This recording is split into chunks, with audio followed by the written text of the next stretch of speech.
सुप्रभात. पाऊस पडतोच आहे आणि इथे माझी न्याहारीची तयारी चालू आहे. तर आता मी ही पेज, आपल्या गावच्या तांदळाची पेज न्याहारीसाठी, आणि ही मटकीची भाजी ती झालेली आहे. आता आपण ह्याच्यात असं हे भरून छान असं खोबरं टाकूया.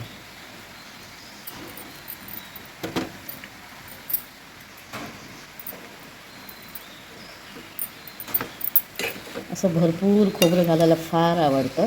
नारळ आपल्याकडे भरपूर आहेत. मग त्या नारळाचं मी काय करते, भाज्यांमध्ये तर खूपच घालते, डाळ्यांमध्ये घालते. म्हणजे नारळाचं प्रमाण मी जास्तच वापरते खोबरं. आणि मग कधी कधी गूळ आणि खोबरं मी स्वतः खाते. आणि खूपच नारळ असं म्हणजे असतं तर मग कधी वेळ मिळाला तर खोबऱ्याच्या वड्या करते किंवा सोलकढी करते, नारळाचे लाडू करते. जर तुम्हाला ह्यातलं काही बघायचं असेल, सोलकढी पाहायची असेल, किंवा मी खोबऱ्याच्या वड्या कशा करते, खोबऱ्याचे लाडू कसे करते, हे जर पाहायचे असतील तर कमेंटमध्ये नक्की कळवा. आपल्याकडे नारळ भरपूर आहेत. कोकण म्हटलं तर नारळ हा पाहिजेच. आणि असं खोबरं असं भरभरून सगळ्या पदार्थात टाकता येतं. आता इथे वरून थोडीशी मी कोथिंबीर टाकते. अशी छान आपली ही मटकीची भाजी तयार झालेली आहे. आणि इथे ही पेज होते आहे. हे नारळ म्हणजे खोबरं आम्ही प्रत्येक जेवणात मला इथे भरपूर वापरता येतं. कारण मुंबईला होते पूर्वी, तेव्हा एक नारळ आणला की मी तो विचार करून अगदी 4 दिवस 4 पदार्थात घालायची असं जपून. पण इथे कसं आहे ना, इथे नारळाचं प्रमाणच खूप जास्त आहे. आपण म्हणजे आमच्याकडे पोतं आहे नारळाचं, ते कायम भरलेलं असतं, ते रिकामीच होत नाही. कसं कोणाकडे गेलो आपण तर ओटी भरतात, त्यावेळी असे नारळ देतात. आणि इथे असे असे असे मोठे नारळ असतात. असं नारळाचं पोतं माझं भरूनच असतं. जादूचं पोतं म्हटलं तरी चालेल. कोणी आपल्याला भेटायला आलं की 2 नारळ घेऊन येणार, कोणाकडे आपण भेटायला गेलो की आपल्याला 2 नारळ देणार. आणि एवढं देऊनसुद्धा ते म्हणणार कसे, नाही गो आता काय नाही, माझ्याकडे एवढाच आहे, ते घेऊन जा, तू आलीस तर हे घेऊन जा. असं म्हणजे काही नाही बोलत भरपूर देतात. शेवगाच्या शेंगा, चवळीच्या शेंगा, लाल माठ, पालक, टॅमॅटो, वांगी, कोबी, असं ड्रॅगन फ्रूट, असे निरनिराळे फळं आणि भाज्या. इथे गेलं ना कुणाच्या घरी किंवा कोणी आपल्या घरी आलं तर असं रिकामी हाताने नाही येणार, असं काही ना काही घेऊन येणार. त्यामुळे घरात हे सगळं असं भरभराटच असतं. तर आता ही आमची न्याहारीची तयारी झालेली आहे. ही आपल्या शेतात गेल्या वर्षी आम्ही पिकवलेला भात आहे, त्या तांदळाची पेज आहे, कण्यांची आपण कण्या काढतो ना, तर कण्यांची पेज बनवलेली आहे. आणि ही मटकीची भाजी आमची न्याहारीची तयारी झाली. कारण आमचे हे सकाळी 6 वाजताच गेले, जमीन खणायची आहे म्हणून. तर त्यांच्यासाठी ही न्याहारी घेऊन जायचे. चला तर मग अजून चपात्या बाकी आहेत, तर आता आपण चपात्या करणार आहोत. हे माझं पोलपट आहे, असं उंच आहे, मला ते उंच आवडतं, म्हणजे माझ्यासाठी सोयीस्कर आहे ते. हे लाटणं आणि हे आपल्या चपाती शेकवायचं असतं ते. आणि ही मी कणिक भिजवून ठेवलेली आहे.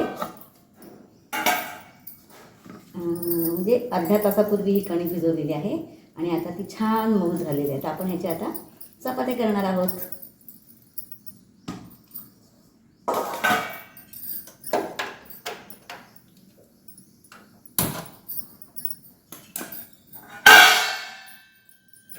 हा माझ्याकडे लोखंडी तवा आहे. मी लोखंडी तवाच वापरते. कारण आपण निसर्गात आलो की नाही, मग निसर्गाने आपल्याला जवळ केले, आपण त्याच्या जवळ आलो, मग जेवढं होईल तेवढं शक्य मी नैसर्गिक सगळं वापरते. तर आता ह्या चपात्या आपण बनवूया. लहानपणी मला आठवते, 3रीला असताना, म्हणजे 8 वर्षाची असताना आमची आजी, म्हणजे माझ्या वडिलांची आई, ती आम्हाला अशी ओरडून पकडून अशी बसवायची चपात्या लाटायला. बसा गं, कधी शिकणार तुम्ही, आज वेड्यावाकड्या येतील, उद्या छान येतील. पण आम्हाला तो कंटाळा यायचा, आमचं लक्ष खेळायवर असायचं. मग असं ते कधी खेळायला पळतो, मग तिला काहीतरी शेंडी लावायची आणि आम्ही पळून जायचो. पण नंतर मग तिने आमच्याकडून जबरदस्तीने तो सराव करून घेतला. 3रीला म्हणजे जेमतेम 8 वर्षाची. आणि मग तेव्हापासून ते आम्ही चपात्या करू लागलो. कसं आहे ना, हे सगळं सरावाने शक्य होतं. चपात्या तशा काय फारशा कठीण नाही. आणि तशा बघायला गेलं तर तेवढ्या सोप्या पण नाही, कारण ही आमची प्रॅक्टिस आहे एवढ्या वर्षाची, म्हणून आपण एवढ्या सहजतेने त्या सहज लागतो अशा.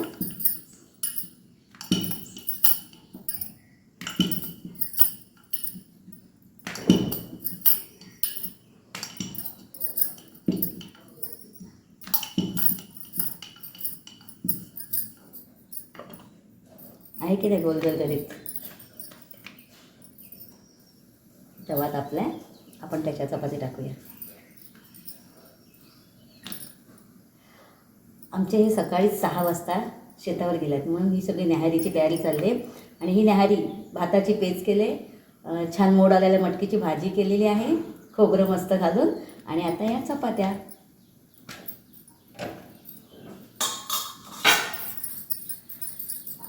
प्रत्येक वेळी आपण जे जे लहानपणी केले ना ते सगळं अशा काय वस्तू बनवताना आठवण येते हो, आणि सगळं ते चित्र असं डोळ्यासमोर निघून जातं.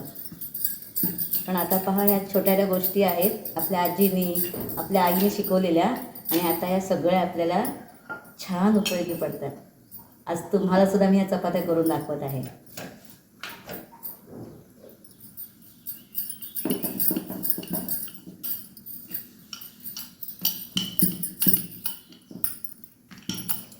तुमच्यासोबत हे शेअर करायला ना खूप छान वाटतं, खूप भारी वाटतं. आता बघा पावसाचे दिवस आहेत आणि माझ्या खिडकीजवळच झाडं आहेत, सगळं बाहेरचा नजारा दिसतो, आणि असं हवेशीर माझं स्वयंपाकघर आहे, त्यामुळे जेवण करायलाही खूप छान वाटतं.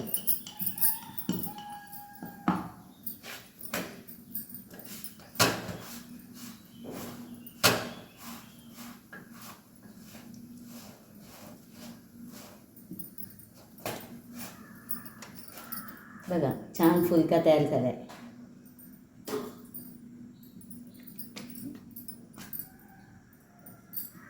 चला आता चपात्या घेऊन आपल्याला शेतावर जायचं आहे. न्याहारीचा बेत झालेला आहे, तो घेऊन आलेली आहे मी न्याहारी. तर आता हे बघा अजून खणकाम चालू आहे. अहो भूक नाही लागली?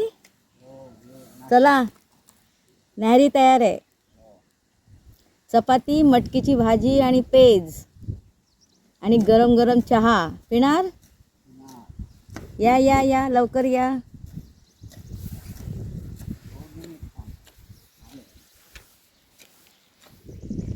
त्यांनी सकाळी येऊन हे एवढं खणून ठेवलेलं आहे.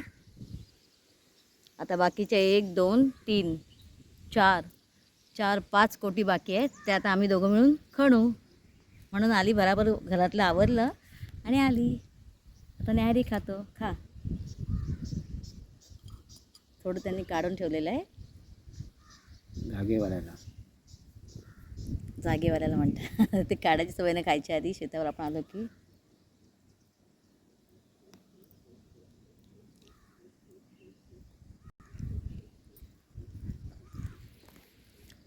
मस्त.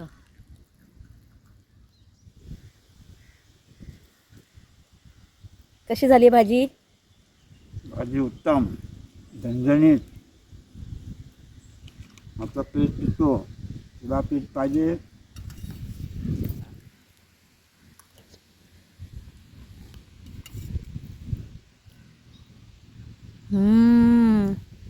मस्त.